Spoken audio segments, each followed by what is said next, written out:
Hello and welcome to Daily Conference for Entrepreneurs. My name is Mustafa Hosseini. I am your host for the show at Daily Confidence. We share tips, strategies, and actionable advice that you could use to boost your confidence when it comes to running your business on a daily basis. So, as usual, please make sure to like and subscribe to the show on whichever channel you're watching. If you have any questions, put them in it as a comment in on any social media platform that you're on. And if you have any friends that could benefit from the conversations, tag them as in a comment and share the conversation and information with them. Today, I have an amazing guest. My guest is Marie Elizabeth Molly. Welcome, Marie Elizabeth. Thank you. I'm so happy to be here. Great to have you. And we're talking about the relationship alchemy for entrepreneurs, which is an amazing topic. Now, let me do the proper introduction for Marie Elizabeth, and then we're going to dive into a very interesting conversation here. So as a relationship alchemist and two-time TEDx speaker, Elizabeth Molly shows visionary women how to cultivate deeper love and connection in their intimate relationships. Drawing on her master's degree in traditional Chinese medicine and over 20 years of working with clients, she teaches women how to show up as authentic leaders in their relationships and work instead of twisting themselves to fit in.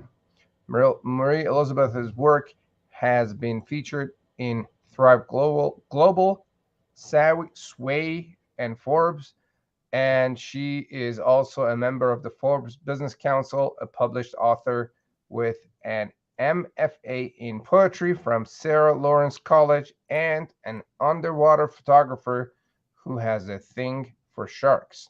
That's very interesting. Welcome. Thank you so much. How's your day going so far? It's going great. Beautiful. I'm loving it. Whereabout I are woke you? up in a really good space this morning. Beauty, and whereabout are you? I'm in San Jose del Cabo, Mexico, so in Baja California Sur, and we have a house here, and we also have a house in Los Angeles. But today I'm here in Mexico, and I saw whales out the window this morning. It was awesome. Really? You saw whales out the window? Yeah, this is whale season here. So every day they're breathing and breaching. And I took this picture. Um, I took this picture of a whale in Tonga, which is near Fiji, Oh, which yeah. is another big migration spot for them. And next week we're going to the Dominican Republic to swim with them there. So aside from sharks, I also love whales. Amazing. Amazing. Beauty. So let's dive right into it. Tell us about your story. What is your story? Well, I've always been self-employed. Actually, I've been an entrepreneur since my early 20s when I was trained as a massage therapist and eventually left the massage place where I was working and went out on my own and never looked back. And so the thing that was always challenging for me over time was my relationships because I love my work. I'm very passionate about my clients. I'm a hard worker. I'm stimulated creatively by work. And so there, for a long time, was this tension between my passion for my work and how much attention I had to give someone at home. And they would start to complain that it wouldn't be enough attention for them. And there would inevitably be the arguments, and it would not work out. And so after my marriage ended, in 2012, I really began to take a deep dive into studying what makes me tick in relationships, what makes us tick in relationships, what's unique about relationships for creators who are very passionate and entrepreneurs who are passionate about what they're bringing to the world. How do we have both thrive? This is something I've been on about for the last 8 years, and I'm in a thriving relationship now that supports my success. And I know that that we are capable of doing that and having that. But most of us never learned the skills along the way to have both. Got it. So, what do you do these days, and who do you serve? Well, I work primarily with women, sometimes also with couples, and occasionally even with men privately. And we really work on how do you show up in relationship in such a way that you can have the love be as deep and vast and amazing as you want. So my people are often creators, they're often entrepreneurs, they're passionate, they have their own channel to the thing that they're here to do. And they want to figure out how to feel as inspired and in love with another person and not just with their creations, right? And so for me, it's a three-tiered situation. There's mindset. How do you feel about relationships? What do you believe about relationships? There's skill. How do you have more relational skill? And then the third piece is really community with other folks who care about the same thing, which is why I began having a group program, because I think community is very powerful. Interesting. Those are three very important components that I'm thinking we're going to talk more about it. So how did you become the relationship alchemist? Well, I see alchemy. So I've long had this approach where I believe we have to integrate the parts of ourselves, and this is as business people and relationship people. We all have a shadow. We all have parts of ourselves that have been relegated to the background because they were not supported growing up. They were punished. They were inconvenient. Maybe they didn't help us fit in, so we tried to shut them out. And all that stuff back there tends to run the show covertly. So alchemy, on the psycho-spiritual level, historically, it was about turning lead into gold. But metaphorically, in relationship, how do you turn the lead of a relationship, the conflicts, the discord, the resentments, the places where you feel disconnected and not skillful? How do you take that and turn that into gold, which in a relationship context means more fuel for intimacy, deeper connection, more transparency, more the experience of being fully known and loved for who you are, not for the representative you send out into the world, but for you. And I believe relationships exist to help us reveal that self, that is the true self. And part of how they reveal it is by revealing when we're not being that. And then providing the love and connection that's really the inspiration to do the work. Love it. That's the first time that I actually heard about using a problem in a relationship as an opportunity to grow, connect, and love, which I've used this metaphor in other places like business and general life, but I've never thought about it in a relationship, like in an intimate, at a home type of relationship. Can you give us an example of how that could work, or something from your experience on a problem that we looked at it differently and turned into an opportunity to connect, love, and grow more than before? Absolutely.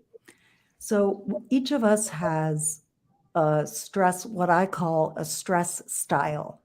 So when you get overwhelmed, let's say in your business, each of us has a way that we handle that. So my tendency, as I get more stressed out, I start to move faster. That's just, I'm from New York. It's my nervous system. I get faster and I try to do all the things. And my partner, when he gets stressed out, he's an engineer. He was in the Navy. His training, all of his training is to get more deliberate, more precise, and to avoid making a mistake. I move fast, but I might create wreckage. And he moves Right. more slowly. So you can see how our two stress styles could clash, and did often, like before a trip when we're packing to leave town, until we figured out, oh, this clash we keep having is because I'm trying to move faster and he's trying to slow down. But we both have the same goal, which is to accomplish getting to the airport on time with all the luggage, for example, right? And so once we realized that it was our stress styles that were running into a conflict and not us, we could turn and begin to notice when I start ramping up, instead of judging me, his response is now, hey, I see you're speeding up. What could I take off your plate? Are you stressed? What do you need? Vice versa. I see you slowing down. What do you need? So we turn, instead of clashing, that thing that used to bug us about each other before now becomes the cue to tune in, time to support one another more deeply, make sure we're on the same team. I talk a lot about, we can have a whole conversation on same team if you like, because that's one of the things I teach, is radically being on the same team. But this thing that we used to clash about now is the thing that causes us to tune into one another more deeply, get on the same team, and execute more effectively toward the goal. Okay, so how do you figure we need to connect on an issue? How would you approach it? Let's say that I'm the husband who gets more focused and tries to avoid mistakes, and you're running around wrecking things because you're speeding up. What's the best way to identify the problem, approach it and talk about it, and in a way that is, I guess, productive, instead of nagging and biting and poisoning the relationship? Absolutely. So the important thing is to begin the communication early, before there's a bunch of charge and resentment built up. Because no matter how pretty, I could teach you all the pretty ways to say something, but if you have judgment and resentment and charge going on underneath the thing that you say perfectly, your partner's going to react to that feeling. They're going to react to what they feel. So the first step is to begin communicating soon enough before you're already pissed. It is to say, hey, something feels funny here. Can we talk? Or, hey, I noticed you're speeding up. What do you need? How can I help? Or, I have something vulnerable to share with you, or I have something important to share with you. Is this a good time? I'm a big fan of beginning conversations with that question. I have something important to talk with you about. Is this a good time? Because it, number one, cues the listener to pay attention, so that you're not divided in your attention. You're actually listening to each other. And number two, you're not trying to get the person's attention. If it's not a good time, then the person can say it's not a good time. So many arguments start because we're trying to talk to each other at an inopportune moment when the other person actually doesn't have bandwidth. So you could avoid a lot of conflicts if you made sure that both of you actually have the bandwidth to start the conversation. So I recommend starting there. Get the buy-in to have a quick convo, and also make sure you're bringing something up before you have a lot of charge on it. Because if you have a lot of charge, you're going to react to that. There's more steps to the framework, but I'll stop there. So, great question. I have something important to talk about. Is this a good time? And then the other very important thing is that, and I think people let it go for so long, typically, and let that charge build up before they explode. So Yes. it's kind of, I think it's a skill that we need to develop. It's really a practice. It's a skill that is not taught, that we need to develop.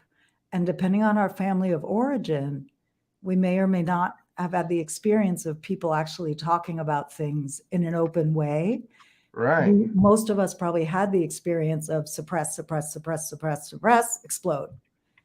At least I've seen that a lot. Interesting. So let's say I reach out and say, hey, I have honey, I have some important to talk about. Is this a good time? And she goes, I don't think should say no. Usually she'll say yes. And then what is the next thing, or what's the next best way for me to bring out the issue? Yeah. So the next important thing before you talk about the issue is to let her know why it matters to you. This sounds like, hey, I want to talk about this thing because earlier today something happened and I felt us disconnect, and I want us to get reconnected again. Oh, love it. Or I want to talk about this thing because it's been weighing on my mind and I realize I haven't been sharing it with you and I want to let you into this vulnerable spot. Or, Love it. I want to tell you this thing. So you are priming their listening by giving them the reason why you want to share it and why it's important to you. So that if the thing you're sharing might feel critical or hard to hear, if they start to react, you can say, hey, we're on the same team here.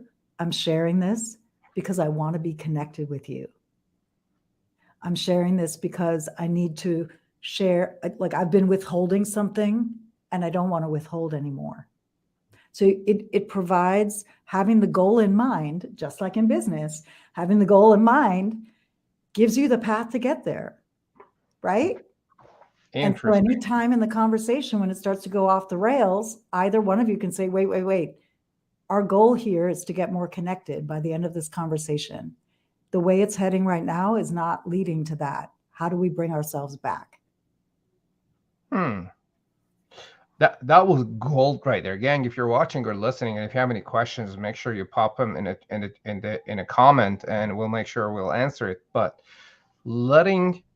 just going over what just happened, and I want to let you in, or I just want to make sure we're not disconnected. I want to make sure that we connect and talk and share, and that I don't want to lose my respect for you. I don't want to lose my love for you, that's such an amazing relationship nugget right there that I think it could strengthen relationships like instantly, 10xing the strength of the relationship like in a matter of 5 minutes. Absolutely. And it's just that and that only after that do you then say the thing. Especially if a man does this to her woman. Yeah. I see this as a huge opportunity.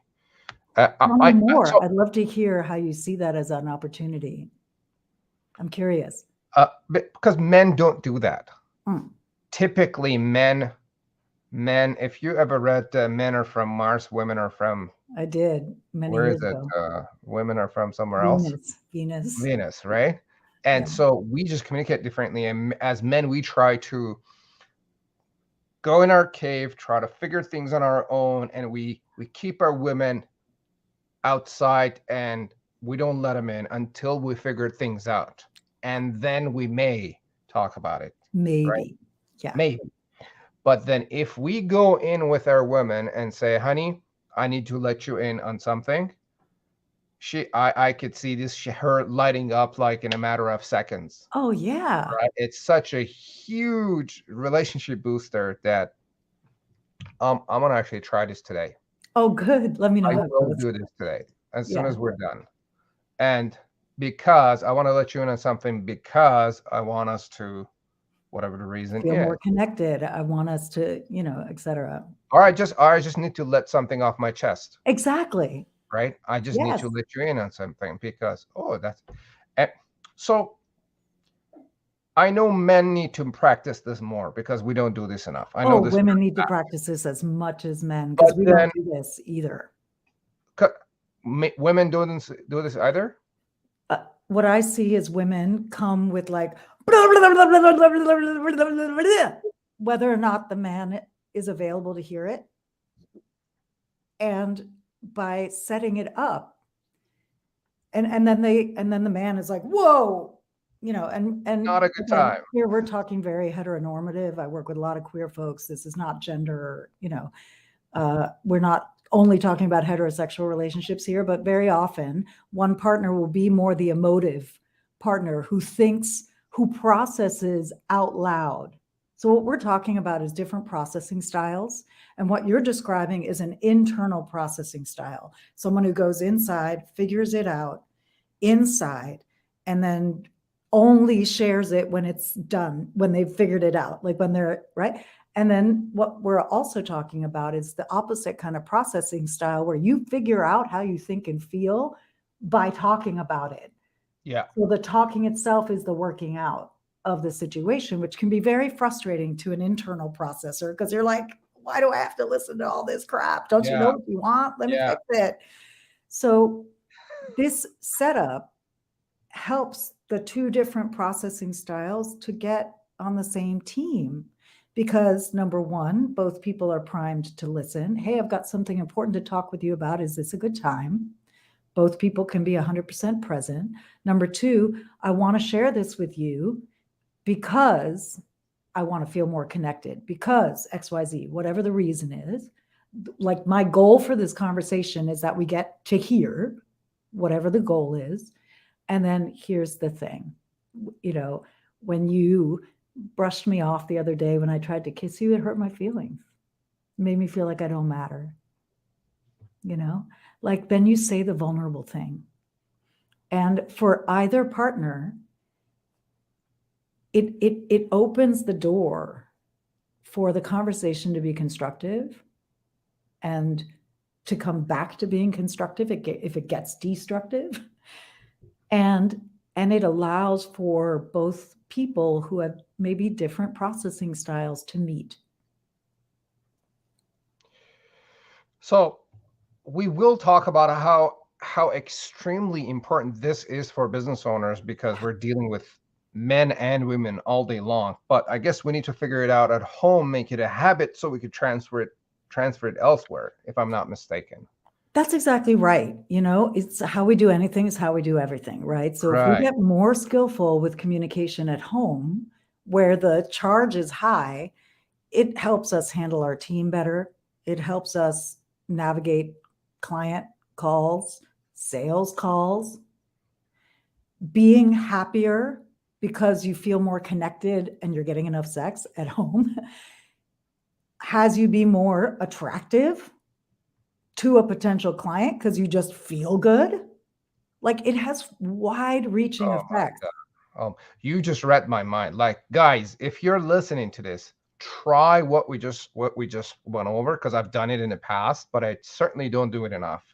And watch the quality of your relationship, quality of your sex, and the quality of everything jump up instantly, like the day of.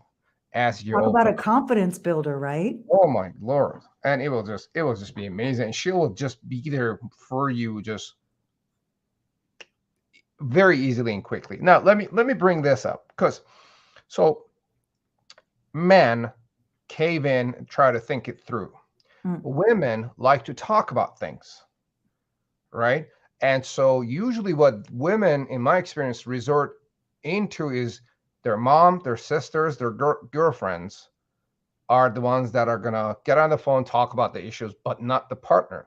So what advice do you have for women to reach out to their partner, which we talk about is like, maybe this is not a good time, and or maybe she's going to open up and he's going to give her some smart ass response as to, oh, just call, or we do that. So what advice do you have for women about this so that one, they do this properly, they don't do it and not get hurt by his response or his smart ass response per se? Absolutely. Great question. Well, first of all, it's the same framework. And, number one, see if it's a good time and you're letting him know there's something important. Number two, telling him why this matters, what the goal of the conversation is, where you want to be by the end. Number three is to say it as simply and in as few words as possible. Just like I said it, when you brushed by me the other day, rushing off to work and forgot to kiss me goodbye, it hurt my feelings. Could we just have a kiss before we leave each day? That would feel so good. Right? A simple, clear communication. The second piece that's key came into my mind as we were talking, and it's going to come back. So the first one is to just speak about it and make sure that you just nicely I think the key word there was in as few words as possible. As few words as possible. Like this is something, oh yes. And the second piece is try not to catch, if you are in a heterosexual relationship, try not to catch your man while he's doing something else. and because it's very hard to have a split focus and be an effective listener. Number two, the other piece is to pre-frame what you want from the conversation. I'm going to tell you this thing, and I just want you to hear me. Or I'm going to tell you this thing, and I want your input on how to fix it. My partner has learned to ask me that. So I am in a relationship with a man, and my partner, I will bring something to him that's weighing on my mind or that's up for me. And before he gets too far, he'll say, if I haven't pre-framed it, he will say, what are you wanting right now? Are you wanting to vent? Like, do you just want me to listen? Do you want me to help you find a solution? Do you just want to cry and be held? Like, I'm here for all of it. Just let me know which you want from me, and I'll show up that way. And that way I get the listening, the kind of listening that I'm actually desiring. And we don't get into this habitual, the common clash is like, don't try to fix me. Like, I just want to be heard, like you don't have to have it come out like that, because you're actually letting them know in advance which partner you want. Do you want the fix it partner? Do you want the listening partner? Do you want the holding partner that just gives you some comfort? Which partner do you want? Tell him how to show up so he can give you the right thing and win with you. It's a gift to tell your man which man you want in that moment. From my perspective, it's a win for the guy, because he knows, okay, great, I'm gonna do this, and he gets to win because he gives the right support, and it's a win for me because then I get the listening or the hug or the solution ideation that I need. So it's a win for both people to be clear about who you need right now. Does that make sense? Absolutely. Don't you think it would be cool if the women in your life did that more?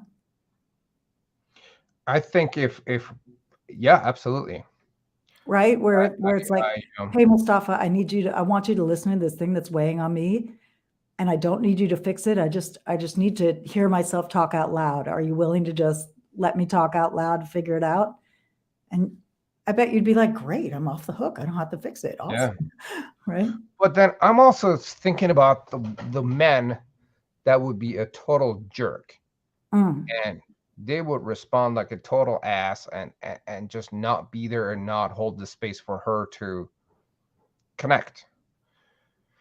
What advice do you have for both men and women? For women to what to do if that happens, and for men to let's just talk about women and what to do either to avoid it, or what to do when that happens.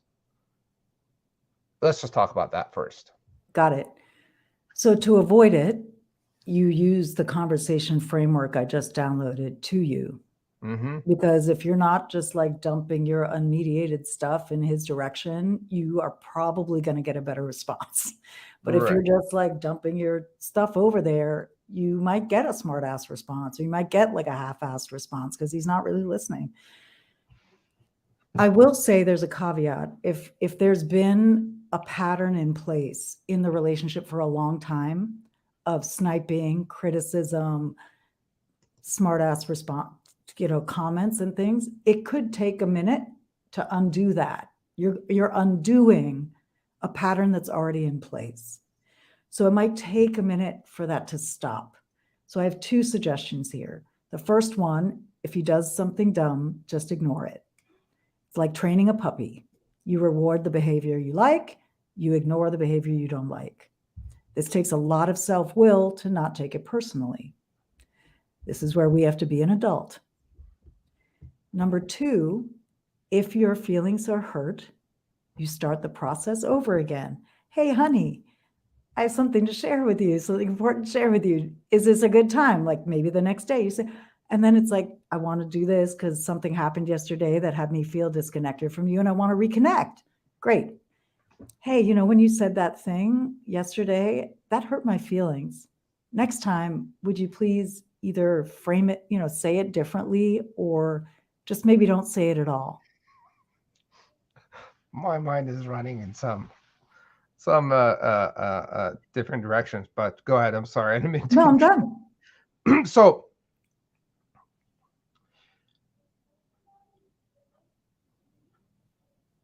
this is such an important and powerful process. And I'm thinking, I don't know why I'm constantly thinking that about men who wouldn't open up to this while we're talking, May, because may I and share? it's about vulnerability. And Exactly. as men, I've seen many men who do this to their women. As when she tries to open up, he will just reject her, he will brush her off, or provide some smart ass one liner to just shut her up, and he will move on. Now, couple of things that jumped in my Wait, mind. before I Oh, want to stay on that spot, can we yeah, just stay here for a second? absolutely. So my guess is when that's the response, is that it has not felt safe for him to be open. Like either she's been very critical of him, or a family, or he was raised in a family where it wasn't safe to be open. And so the way I hear that, so for example, I had a client who came to me to save her 28-year marriage because he was threatening to divorce. And he had a habit of sniping and being critical of her. And as she worked with me, she got stronger and she stopped taking the bait. She stopped reacting to his barbs and began asking more effectively for what she actually wanted. And for some time, he still tried to get at her in the old way because he got energy from that. There was a part of him that kind of liked getting a rise from her and having her he got energy from that. And until he realized, oh, I'm still going to get energy from her, but I don't have to get it that way. Like he began to open up. He began to offer to help out more around the house. He began to invite her to go do things when he had stopped doing that, because his own safety in the relationship began to open when she began to hold herself differently. So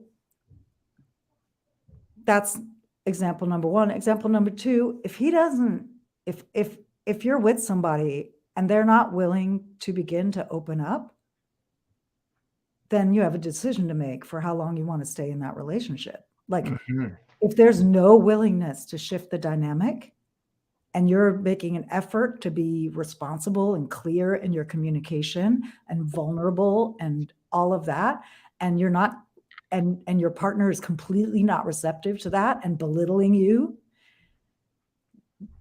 goodbye. Yeah. You don't need that, Right.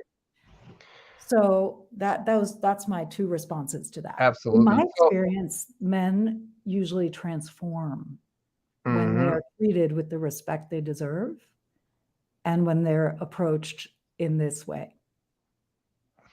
So three things that popped in my mind as we were talking about it. One way, I read somewhere that if you visualize a certain situation, it is more likely to start happening. Like if you want your partner to be happy, visualize your partner being happy. And as you walk into that situation, it's more likely to happen. Yeah. And the fact is, I always tell people that if you can't visualize something, chances are you're not going to achieve it. If you have a hard time visualizing your husband happy, chances are you're going to or your wife or husband. Chances are Exactly. you're going to be critical, and it's going to turn into a part my French shit show that you're probably not going to like. Yeah. The other thing that popped in my mind is the book Chris Voss, the book on negotiation. He suggests asking questions that has a no response, because people, especially men, love saying no. So I'm like, is this a bad time to chat? And he'd be like, no, if it's not, because people enjoy saying no. Yeah. Would you be against having a 2-minute conversation? No. Would it hurt your feeling if I tell you something that might help? No. So that no tailored questions, and I've tried this in business and in sales and in relationships. People love saying no. And that one piece of advice from him made a massive difference for me. And so I think going out to your man and asking him that way would, even men or women, I think getting a no response might help with that. That is so interesting. I'm gonna have to play with that. Yeah. That's like, would you be against hearing me out for a minute? No. Right. Yeah, no, I would not be against that. That's Yeah. so interesting. Yeah. It's like So actually, that's exactly. you get your little no yas out, right? Yeah. And then you can be a yes. Yeah, exactly. So people would give a no a lot easier than giving a yes, Interesting. right? That'll be an Is this a interesting bad time to experiment. talk? Is this a bad time to chat? No. What's up? Yeah. Right. Yeah. So there was a third thing that popped in my mind, and I totally. So anyway, let's move on. Can you tell us how this would help a man to listen to her woman in a relationship, in his work? And we're going to dive into our next section, which would be a good segue. Would women prefer a man that is more vulnerable and accepting than a man that is not? And what advice do you have for men specifically on this regard? I think it depends on the woman. I don't see a blanket statement that's possible here, because some women prefer a man who really takes the lead, and and she prefers to follow. And other women, like entrepreneurial women, are in charge all day long, and it might be difficult to transition to a man who's always taking the lead. So she might want a partner where there's more give and take, where they're bouncing ideas off each other, and both people have input. So I think it depends on the makeup of the particular relationship in question. I will say, what makes for a better listener is you have the right, like if someone is telling you something in such a way that you can't process it, say that. Like my partner, if I start talking to him about in-depth stuff while he's driving, he will say, you know what, I can't actually sort this out right now and pay attention to the road in the way that I feel comfortable. So please bring it to me later. Like he has a boundary. He has a very strong boundary around what I bring up to him when, so that he can be more effective. It's not because he doesn't like to hear me talk. He loves to hear me talk, but he wants to hear me talk at a time when he can actually feel and receive and reflect and be present. And so for him, that's not when he's driving. It's not when he's in the middle of doing something else. It's when he can be present with me. So I think it's important to be clear about your boundaries, about what you can and can't hear when. And I think it's, you also like, this is probably going to get me in some hot water, what I'm about to say. Come at me, internet. I'm about to say some shit. Okay. But I think we've gotten into a situation where people have gotten in a habit of communicating with each other with a lot of disrespect. And I think there's an environment where men in particular, women have always been disrespected, like goes in the baker, but we're in a situation where men get bashed a lot. And the innate beauty of the masculine, which exists in both women and men, but the innate beauty of the masculine, it doesn't get affirmed or acknowledged like it should be. Just as the innate beauty of the feminine, which exists in both women and men, also does not get acknowledged. It gets denigrated a lot. So in this climate where our inner masculine and feminine are duking it out half the time, we are mean to each other outside in our mouth to the other person. We get disrespectful and mean. And I believe that needs to change. I think people would be better listeners if they were respected. Yeah. No, I agree with you. I think we live in a day and an age where masculinity is being bashed, and Yeah. And it's like, it's natural. And I'm not again, so I'm not promoting men being assholes to their partners in any shape. no, I not at mean, all. natural, nice masculinity is something that, as far as I've seen, women actually, Absolutely. I and I mean, think women lose their interest in a man if he's not that. And so, yeah. And women, I think we also lose interest when we're not respected too. absolutely, I think it's a two-way street. absolutely, And so I'm really about how do you create loving, respectful, transparent, honest, vulnerable communication so that your relationship is a haven. So your relationship is a place you want to come home to and fill up with to go slay the dragons tomorrow at work, absolutely. Uh, you know, I always talk about this book, "Men Are from Mars and Women Are from Venus" by John Gray. I Yeah. always tell people, if you don't read this book, whether you're a man or a woman, you have no clue how your partner is talking to you, and you have no clue how men and women in general talk and think and communicate, because we speak and think a different language when we're in a different spectrum than women. And women are just totally different too. We communicate and talk differently. And then for me, until I read that book, I had absolutely no clue how to communicate with women. I thought I knew how to talk, but I just didn't. And it just opened my eyes like massively. Here's a third thing that I forgot that I'm just going to bring it up real quickly. I'm reading a book about called "The Lies We Tell Ourselves" by John Fredrickson. Yes, I've heard of it. I haven't read it yet. It's been an eye opener for me. Mm. And in there, he talks about how we, as let's say me as a husband, I make a fake identity for my wife that I want her to live up to that Yeah. identity or Yeah. that image that she's not. And Correct. then that lie that we tell ourselves creates friction. Yeah.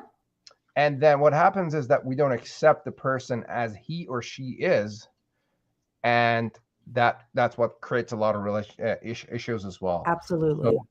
going back to, I guess, accepting people as they are, so that it doesn't create those issues and the friction and all that, and it's just a lot easier to communicate, like accepting.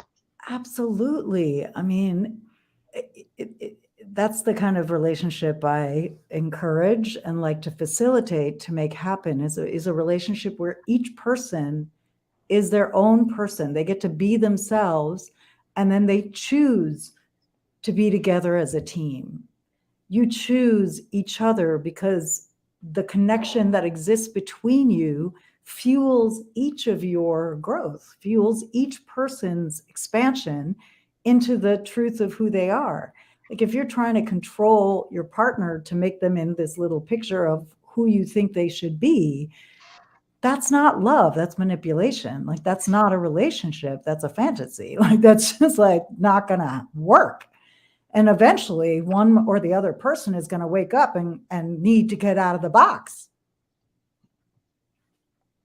Absolutely. So let's talk about why it's important to prioritize our intimate relationships as entrepreneurs and how does that affects us.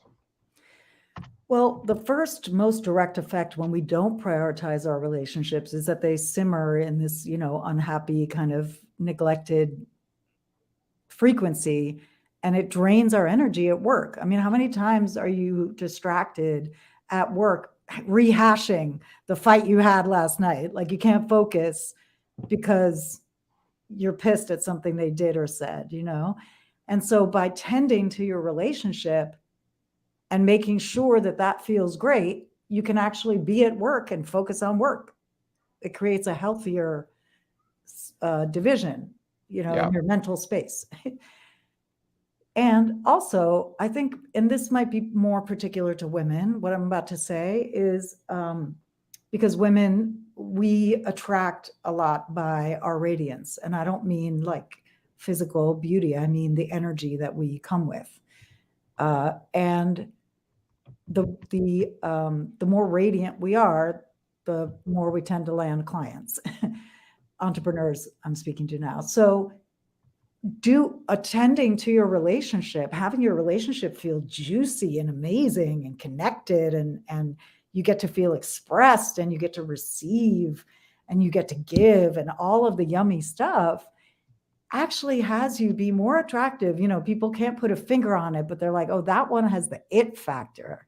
And I maintain that the it factor is you being a turned on person, happy in your life, and having wonderful personal relationships, whether it's a romantic or friend, or not everybody has a romantic relationship all the time, but you have friendships, you have family.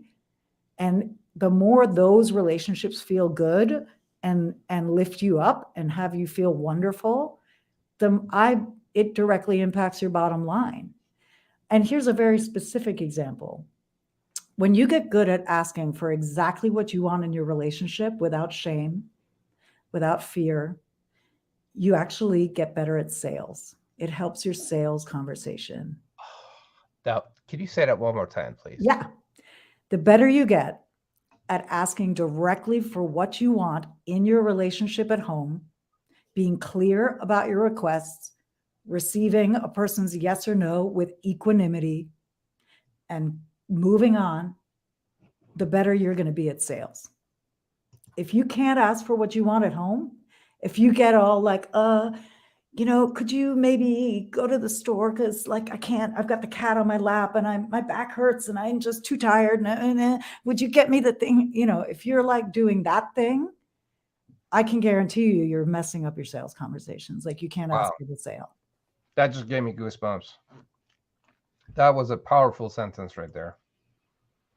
But and you said it earlier, the way we do anything is the way we do everything. Yeah. Right. So I want you to look at, like, if there's a chronic issue happening in your business, how could you work on that in your relationships and get better at it? And vice versa. If there's a chronic issue in your relationship, but you're good at it in your business, how could you practice it and bring it over so you get better at it in your relationship? Interesting. Very, very important. And again, it's not, I think that extends to our immediate family, mom, dad, brothers, sisters, and that would trickle down to our business and the way we deal with our coworkers, customers, sales, you name it. Yeah, like if you have more capacity to deal with a family member who's upset, and you can sit and be with that without getting reactive, you're going to be more effective with a team member who's having a problem, with a client who's having a problem, because you have practice at staying steady in volatile situations. But if you lose your shit every time somebody says something to you, like, it's going to hamper your ability to do business. I think, honestly, that's something you should have, like a course around for businesses and corporate people on how to connect and communicate at work using the exact framework that you've been talking about. Like, I need to talk about something important to you. Is this a good time or is this a bad time? What you did to me the other day, or what you said the other day, or what you've been doing is hurting me in this way. And I want us to have, say, a good working relationship. And I hear a lot of people talking about issues like that. And I believe that creates a lot of issues like corporate politics and backstabbing and stuff like that. And I think people would be in a much better place and a much more comfortable working environment if they could communicate on small issues or big issues like that, and address things. And I think a lot of times I don't know what I'm doing to people. And when they come up to me and say, Mustafa, here's what you said the other day, and that really hurt my feelings, I'd be like, oh my God, I will fix that. Because you think people know that they're doing that intentionally to hurt you or to do whatever, but chances are very high that they have no clue they're doing that to you. And if you bring it up, it will be fixed instantly, and or with a conversation. So what I'm trying to say is you should have some training for corporate, specifically for companies, to teach team members on how to communicate like that effectively, I because love that idea. I love that. I actually recently came up with a similar, it's a little different framework. I call it, it's called PART. So I call it do your part, P period, A period. Anyway, it's an acronym. Do your part for greater connection, to build more connection. And that's a training I'm thinking about bringing, but it's interesting because it's a different framework than this one. yeah, I mean So the do yeah, your part program, how to reduce the do your part confusion, program, how to frustration, and reduce anxiety at friction at work. work. Yeah, Yeah. and increase the profitability of your team. I would Yeah. buy that for my team all Like day that, long. right? Like Yeah. that. Be like, do you think there's a bunch of issues with your team members? Absolutely. Would you be against fixing that? Absolutely not. There's the no. There is no, right? That's a So great idea. Thank you. we talked about this briefly, but how does the healthy relationship at home impact our bottom line? Well, I already said, like, if your communication isn't working well at home because you stifle things, you don't say what you actually feel, you don't feel safe to ask for what you want, then that's directly impacting your bottom line because you probably suck at sales. Number two, if you have trouble handling objections at home, like if you lose your shit, if your partner doesn't want to do the thing you want to do, right? Hey, I want to go to the movies Friday night. Well, I don't. Like if you can't handle a no at home, chances are You're not going to you suck handle at it at sales. work. Like it, and again, the energy piece. If you're distracted at work because things at home are volatile and dramatic and tense and not going well, or they're just flat and dead and you don't know how to turn it back on again, that's a distraction at work. That's bandwidth that you could be putting toward your business that you're losing on looping thoughts, distractions. Oh, yeah. Right? I mean, if it's eating away at you all day long and you're thinking about it and it's running in the back of your mind, chances are it will affect your work and it will affect Right. your output, and it will, yeah, you're going to have And a bad here's day. the sneaky thing, like if a client or a coworker shows up and acts in a similar way that falls into that same thing, you're going to react to that person from that Yeah, oh, thing, yeah. from the fight you're having with your spouse. You're going to react to You're going to unleash on your customers. you're going to unleash on your customers or your team member, and they're going to be like, what just happened? What's up with this guy? Yeah. Interesting. So it's worth it to have your relationship at home feel nourishing and amazing because it just makes you smoother and happier at work. Absolutely. So, Mary Elizabeth, could you please tell us about the gift that you're sharing with our audience? Oh, absolutely. So I have a quick assessment that takes about 4 to 5 minutes to take. And it asks, it's 20 questions in 5 different arenas that I find very important around having a great relationship.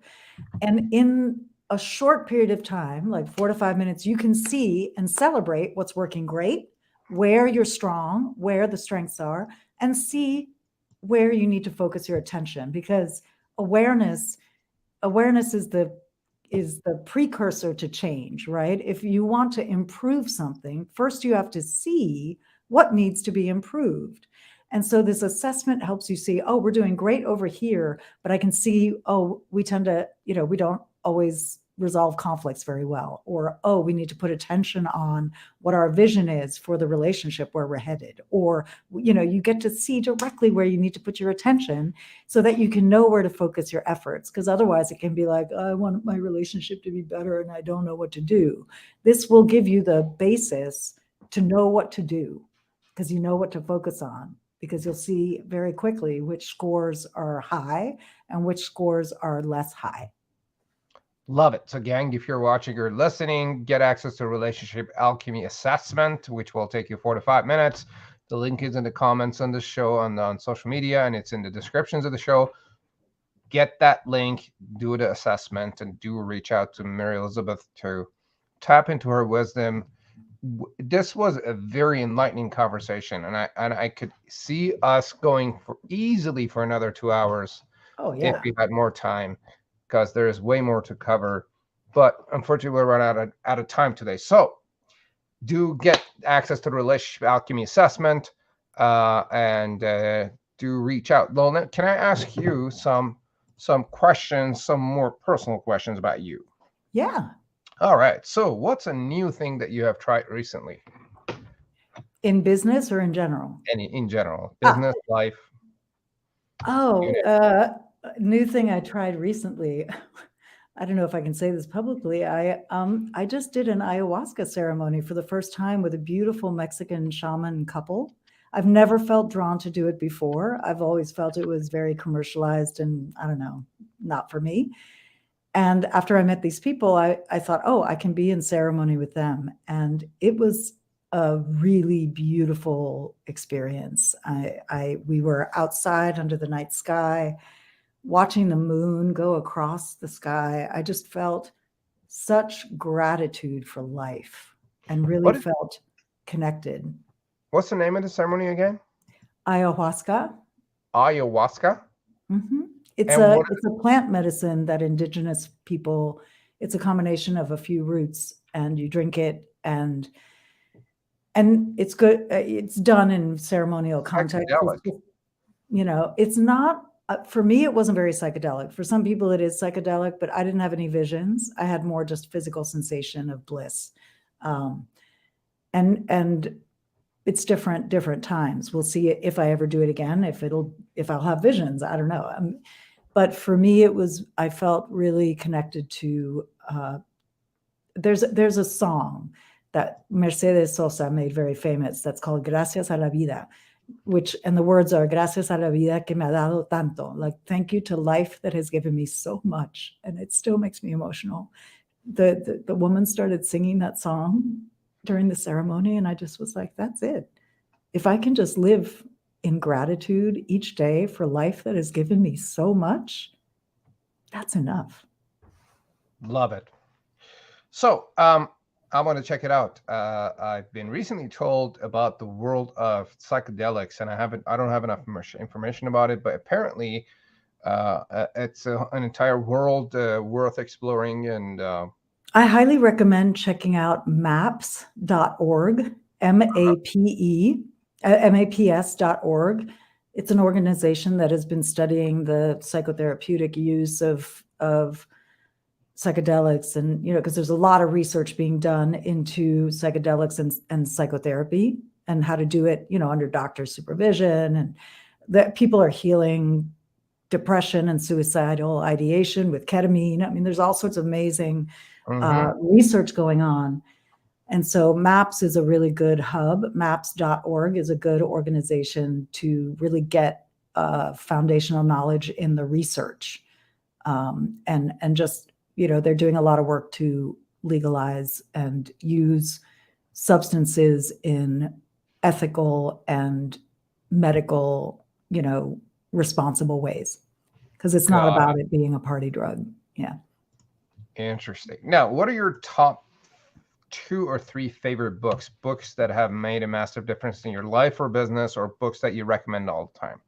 Yeah. The Universe is a Green Dragon by Brian Swim. Let me see. I think it might actually be under my computer. I have to prop my computer on books. So I can't pull it out and show it to you without wrecking my setup. But it's all good. That's a gorgeous, he's a scientist and cosmologist, and it's all about the cosmos being this alive thing that we participate in, and they being creative and alive, and we're plugged into that. And it's a gorgeous small book, thin. So The Universe is a Green Dragon. Let me see.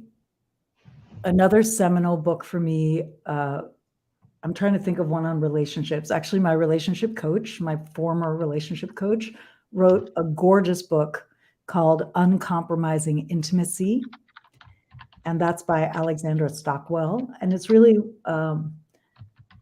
I'm a lot of what she teaches in the book, she taught to us, and they're very effective things. And so that's a great relationship book that I recommend. And I love the work of Esther Perel as well. So Mating in Captivity was a really important book to me as I was coming out of my marriage and embarking on this deep study. So Mating in Captivity by Esther Perel is another foundational favorite book. I'm just curious, have you read The Alchemist? Oh, I love The Alchemist. That's another one of my favorites. Because as soon as I saw like the title of our podcast, you Yeah. must have read The Alchemist. Oh, I did years ago. I love all of Paulo Coelho's book. I went through like a Paulo Coelho phase and I read like 8 of his books. I tend to tunnel vision. You know, I get into an author and I'm like, I have to read all the things. And so I went through a couple of years of Paulo Coelho. Love it. Cool. Now, what's one advice that made a massive change in your life?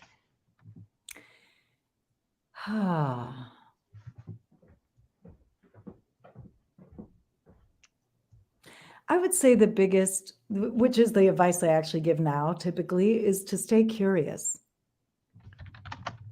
Like anytime you think you know, you're dead. It's like, if we can cultivate curiosity with each other, with ourselves, with life. Oh, wow, I'm having this experience right now. Isn't that interesting? What can I learn from that? This is weird.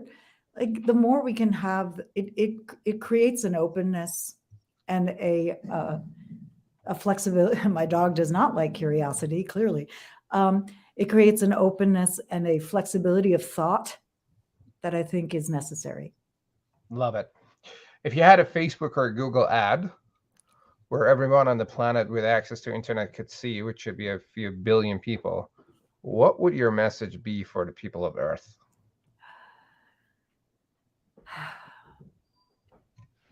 That you can have the depth of love and connection that you want.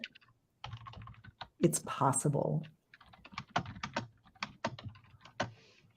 It's possible.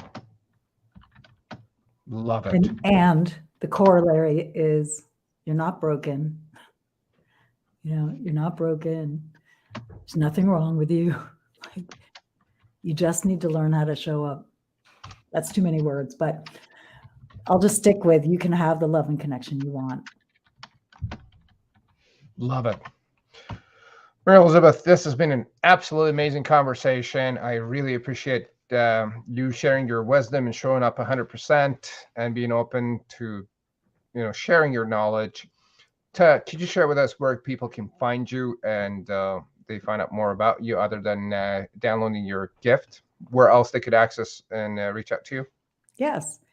So my website is relationshipalchemy.com. So you can go there. I also have a podcast titled Relationship Alchemy, which is in all the podcast places, including YouTube.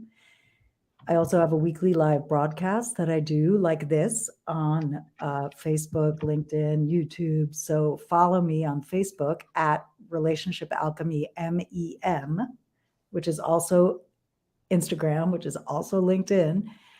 And so I do offer a lot of free content and a lot of ways to access this knowledge.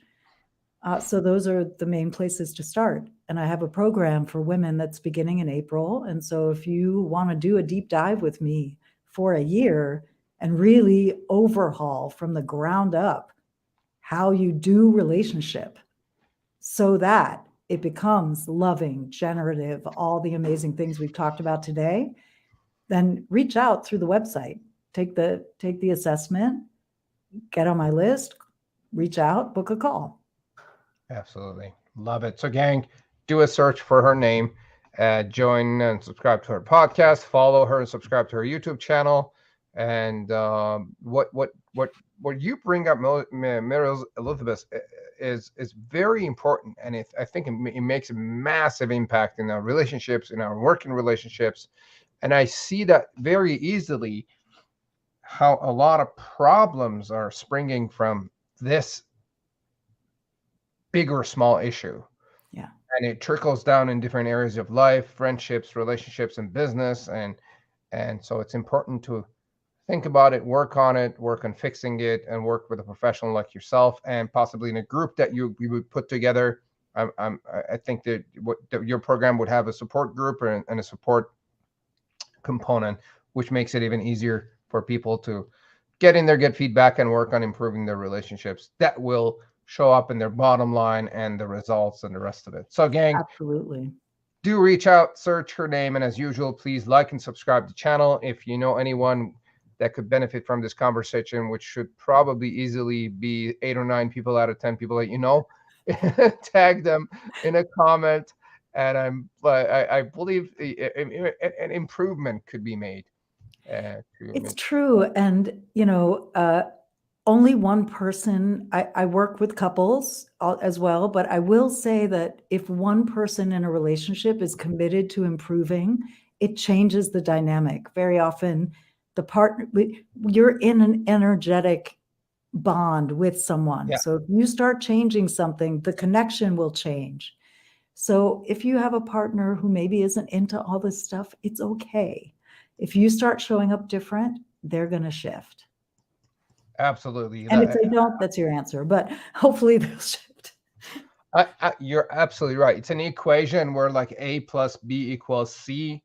And if you're say B, if you change the way you look at things, your energy, the way you look at things, the way you approach your partner, the result of that relationship or that equation, it must change. It's like a physical, mathematical equation. Yeah. I know some people don't think about it that way, but it is. It's very simple as A plus B is C. And if you change one of the variables, the result is going to change.